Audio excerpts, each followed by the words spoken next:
우리 한국 사람들이 미국에 가서 많이 살고 있습니다. 6.25 전쟁 이후로 미국에 이민 간 사람들이 많습니다. 지금 4대, 5대 이렇게 흘러가겠죠. 그 5대째 되는 그 사람들이 자기들이 한국인이라는 정체성을 갖고 있을까요? 한국계 미국인 이 정도만 돼도 대단한 거 아닐까요?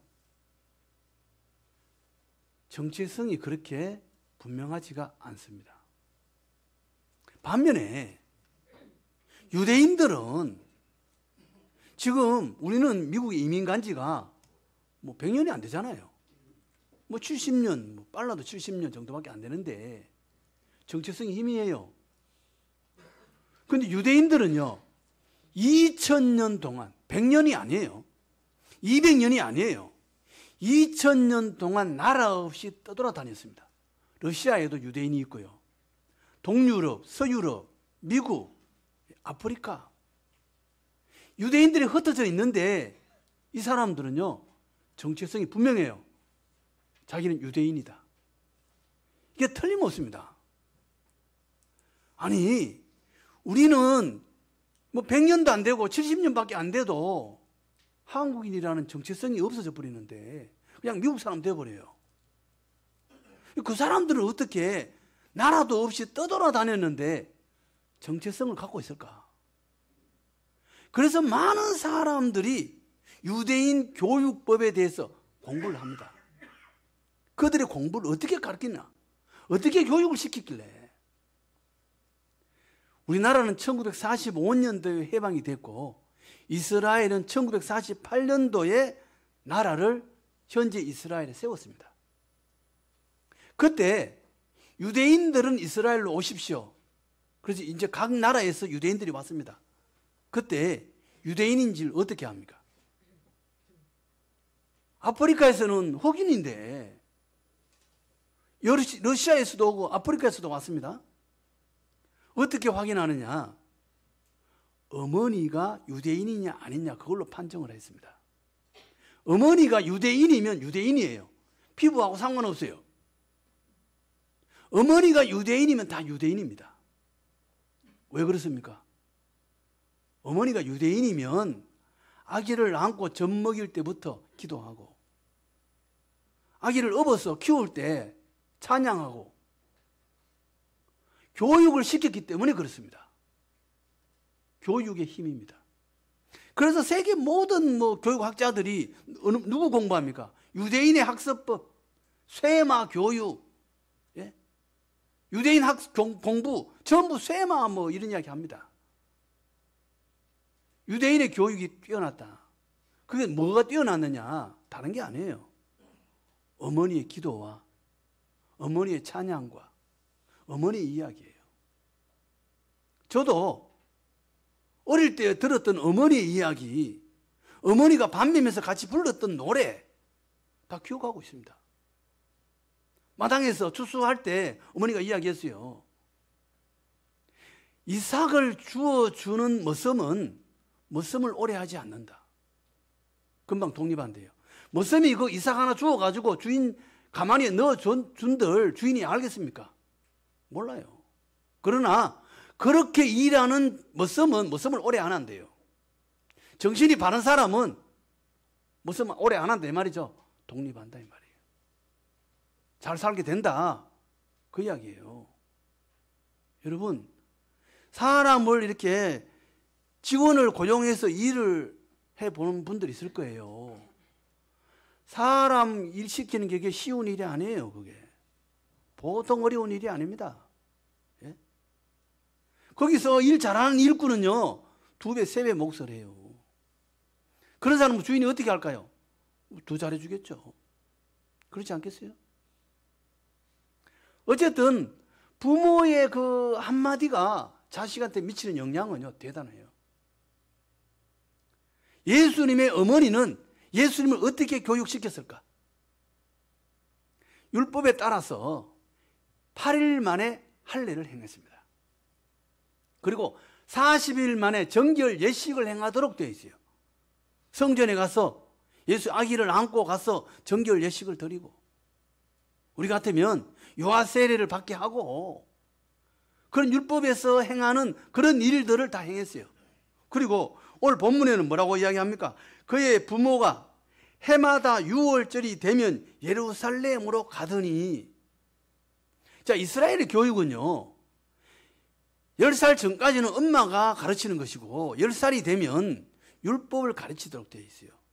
그 12살이 되면 처음으로 이제 예루살렘에 그때부터 올라가기 시작하는 겁니다. 절기 때 예루살렘에 올라가도록 되어 있습니다. 13살이 되면 회당에서 정식 회원이 됩니다. 우리도 13살 되면 입교식을 하죠.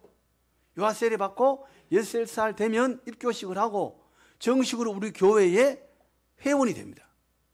그래서 공동의회에 참여할 수 있는 자격이 있습니다. 유대인들도 똑같습니다. 그렇게 회당의 회원이 되도록 그렇게 했습니다. 예수님의 어머니는 그 아이들이 볼 때에 해마다 유월절에 올라갔어요. 어머니가 동네 사람들하고 유월절에 올라가는 거 예수님 어릴 때 다 봤잖아요. 그게 교육이에요.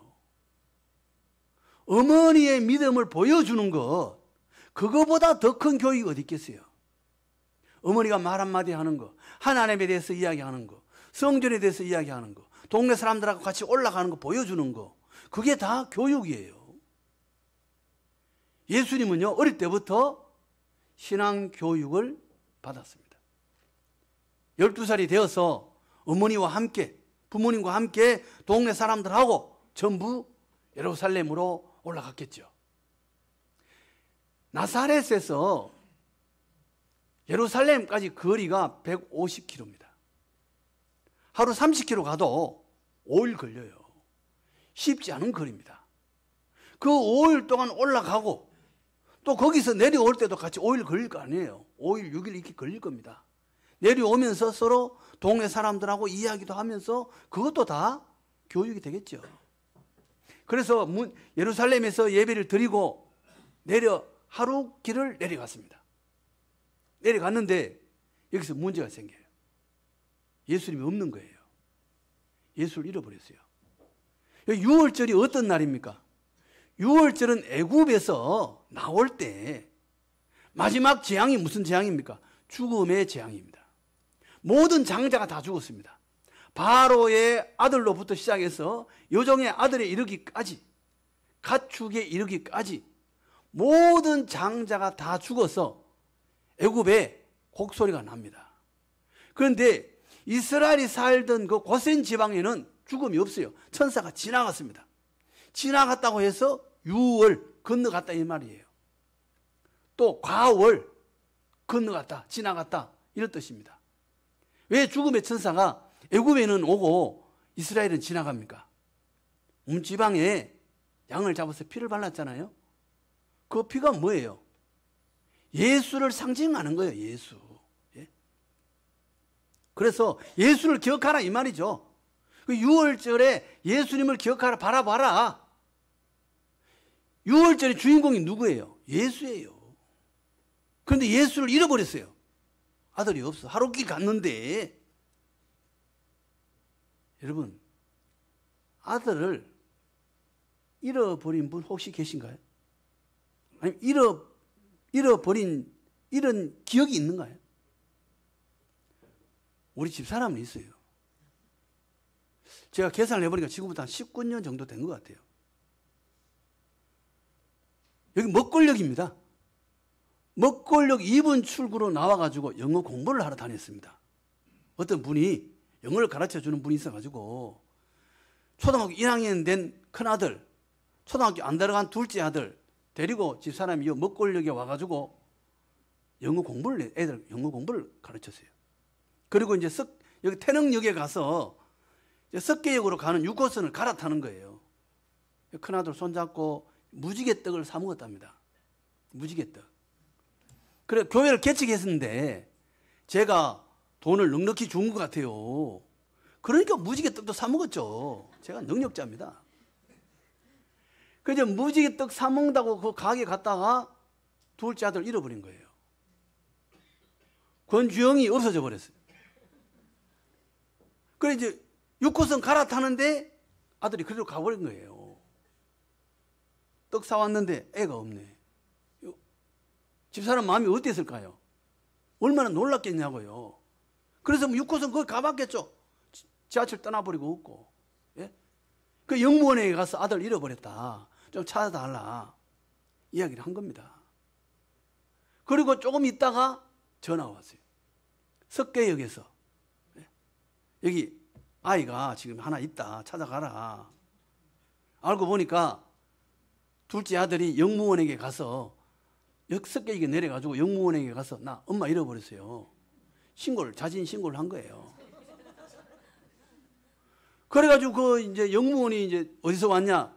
이제 태릉에서 왔다. 그 태릉에 이제 연락한 거죠. 집사람은 이제 태릉 그 영무실에 또 이야기하고 그 집사람이 전화 받은 거예요. 석계역에 아들 있다고. 그 시간이 한 몇 분 정도 될까요? 10분에서 뭐 15분 정도 되지 않았을까요? 그때 자식을 잃어버린 부모 마음은 어땠겠냐고요. 떡이 넘어가겠어요? 예? 물을 주면 물이 넘어가겠어요? 떡이 주면 떡이 넘어가겠어요? 떡도 필요 없고 물도 필요 없어요. 예? 예수님의 부모님은 어땠을까요? 하루 왔는데 아들이 없어. 왜 아들을 잃어버렸을까? 아들 신경을 못 쓴 거죠? 아들을 못 챙긴 거예요. 뭐 때문에 못 챙겼을까? 성경에서는 이야기를 하고 있지 않아요. 몰라. 어쩌면 생각을 해보는 거죠. 요셉은 목수니까 지금 내려가면 이웃집에 그 김씨네 집을 내가 집을 지을 겁니다. 집을 짓는데 목수 누구 부르며 실내 인테리어는 누구한테 이야기할까? 한인이 집사님이 인테리어 시키자. 부탁하자. 예? 골조는 누구한테 전 집사님한테 부탁하고. 예? 화장실에 타일은 누구한테 붙일까? 사람 찾아봐야 되겠다. 예? 타일 하는 사람 기술자 부르고. 예? 화장실에 방수는 누구한테 맡길까? 권태현 목사한테 맡기고. 예? 옥상 방수는 권혁진 장로님한테 맡기고. 그렇게 막 꿈을 꾸면서 내가 이번에 집 짓고 돈 벌어가지고 다음 달에 내 빌딩 사고 그런 꿈을 꾸지 않았을까요? 그래서 전화하면서 누구누구는 어떻게 하자. 예? 그러면서 내려가다가 예수님 잃어버린 거 아닐까요? 거기에 빠져있다가 예수님이 계신지 안 계신지 잃어버리지 않았을까요? 종교개혁자 마르틴 루트의 유명한 이야기가 있습니다. 루트가 밥을 먹는데 자기가 보니까 강아지를 키우는데 개가 자기가 이쪽에 오면 이쪽을 쳐다보고 있고 자기가 이쪽에 서면 개가 또 자기를 쳐다보고 개는 항상 자기 눈을 주시하고 있더라는 거예요. 거기서 루트가 밥 먹다가 무릎 꿇고 꿇어앉아서 펑펑 울었다고 그럽니다. 하나님, 걔는 저렇게 나를 쳐다보고 있는데 나는 하나님을 쳐다보고 있습니까? 죄송합니다. 그러면서 하나님 앞에 회개하고 울었다고 그래요. 여러분, 우리는 예수님하고 동행하고 있습니까? 아니면 예수님이 어디 계신지도 모르고 있습니까? 예수님은 어디 있어요? 6월절의 주인공이 누구입니까? 우리 삶의 주인이 누구이냐고요? 예수님이 나의 주인입니까? 예수님 따라가고 있습니까? 우리는 예수님이 어디에 계신지를 확인해야 합니다. 이 부부는요, 예수를 잃어버렸어요. 예수를 찾으러 다시 올라갑니다. 하룻길 왔다가 올라가요. 그 하룻길 온 거는요, 헛거예요. 예수 없이 산 거는요, 아무리 대단해도 전부 헛거예요. 아무것도 아니에요. 예수 있어야 가치가 있는 거죠. 예? 자식하고, 여러분, 우리가 우리 자식하고 빌딩하고 바꾸겠습니까? 그런 사람 있어요? 아니, 빌딩 10개를 줘도 내 자식하고 바꾸겠냐고요. 안 바꾸죠. 예수 없으면 천하 없이 대단해도 아무 가치가 없어요. 예수 잃어버렸잖아요. 하루길 가봤자 그거 다 꽝이에요. 가치가 없습니다. 잃어버린 거예요. 예수가 우리에게 가장 귀한 줄로 믿습니다. 그래서 이 부부가 예수를 찾아 다시 올라갑니다. 올라갈 때 그런 마음 들지 않았을까요? 하나님, 나 빌딩 안 세워도 돼요. 나 돈 못 벌어도 괜찮아요. 예수만 찾을 수 있다면 그걸로 족하겠습니다. 그런 마음으로 다시 성전으로 올라가지 않았을까요? 우리는 이 부부가 어디서 예수를 만납니까? 성전에서 만납니다. 우리는 어디서 예수를 만나요? 성전에서 만나요. 교회에서 만나요. 여러분, 교회 오실 때 이 요셉이나 마리아처럼 간절한 마음이 있습니까? 나 오늘 가서 예배 드려야 되겠다. 내 마음에 준비하고 헌금도 준비하고 어떻게 하면 내가 기쁨으로 하나님께 예배를 드릴까? 어떻게 내가 은혜를 받을까? 그런 준비하고 성가대에 어떤 찬양을 할까? 그 찬양을 내가 귀 기울여 한번 들어보고 내 마음을 그 찬양에 녹여봐야 되겠다. 그런 마음 가지고 오십니까? 그런 간절함이 있습니까? 그런 간절함이 있는 분은 하나님의 은혜가 임할 줄 믿습니다. 이 부부가 아들을 찾으러 간절한 마음으로 갔을 거예요. 성전에서 예수를 만났습니다. 성전에서 만났는데 주님 뭐하고 계신가? 이게 보니까 사흘 후에 성전에서 만난 적 그가 선생들 중에 앉아서 그들에게 듣기도 하시며 묻기도 하시니 듣는 자가 다 그 지혜와 대답을 놀랍게 여기더라. 주님이 선생들하고 앉아가지고 문답을 하고 있는 거예요. 사람들이 다 놀라요. 당연히 놀랐겠죠. 예? 예수님 누굽니까? 성경의 저자잖아요. 성경의 저자. 저자가 이야기하는데 뭐 안 놀랄 수가 없죠. 그런데 그 부모가 그걸 보고 놀라면서 말합니다. 아이야, 어찌하여 우리에게 이렇게 하였느냐? 보라, 내 아버지와 내가 근심하여 너를 찾았노라. 그러니까 주님께서 대답을 뭐라고 하느냐면 이러시되 어찌하여 나를 찾으셨나이까? 내가 내 아버지 집에 있어야 될 줄을 알지 못하셨나이까? 주님께서 내 아버지 집이라, 성전을 내 아버지 집이라고 이야기하고 있어요. 하나님을 누구라고 이야기하는 거예요? 아버지라고 부르고 있다 이 말이에요. 아버지라고. 여러분, 이게 어마어마한 대답이에요. 하나님을 아버지라고 부르고 있어요. 자식에게요. 자식에게 여러분 가장 좋은 게 뭘까요? 재산을 우리가 부모들이 재산 주고 뭐 그런 거 주려고 노력하잖아요. 예? 재산 주는 것도 중요해요. 저는 제가 시골에서 자랐습니다. 포항에서 고향이 포항이다 그러면 사람들이 다 도시에서 자란 줄 알아요. 도시가 아니고 바닷가에서 한 1km 들어간 산골짜기에서 제가 자랐습니다. 부모님이 농부예요. 근데 저만 대학을 간 게 아니고 저도 가고 내 동생도 가고 또 여동생도 가고 이래가지고 부모님이 논을 팔아가지고 교육을 시켰답니다. 그러니까 동네 사람들이 걱정하는 거예요. 저러다가 저 집 망하는 거 아니냐. 아버지한테 걱정하니까 아버지가 그런 말을 했대요.